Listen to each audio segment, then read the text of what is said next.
باب لا يدخل الدجال المدينة. وبه قال حدثنا أبو اليماني قال أخبرنا شعيب عن الزهري قال حدثني عبيد الله بن عبد الله بن عتبة بن مسعود أن أبا سعيد رضي الله تعالى عنه وعنهم قال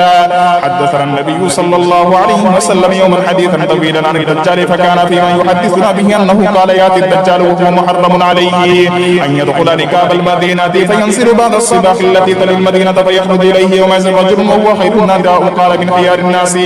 فيقول أشهد أنك الدجال الذي حدثنا رسول الله صلى الله عليه وسلم حديثه فيقول الدجال أرأيت إن قتلت هذا ثم أحييته هل تشكون في الأمر فيقولون لا فيقتله ثم يحيي فيقول وما والله ما كنت فيك أشد بصيرة مني اليوم فيريد الدجال أن يقتله فلا يسلط عليه. وبه قال حدثنا عبد الله بن مسلمة عن مالك عن نعيم بن عبد الله المجمل عن أبي هريرة رضي الله تعالى عنه قال رسول الله صلى الله عليه وسلم على أنقاب المدينة ملائكة لا يدخلها الطاعون ولا الدجال. وبه قال حدثنا يحيى بن موسى قال حدثنا يزيد بن هارون قال أخبرنا شعبة عن قتادة أنس رضي الله تعالى عنهم عن النبي صلى الله عليه وسلم قال المدينة يأتيها الدجال فيجد الملائكة يحرسونها فلا يقربها الدجال ولا الطاعون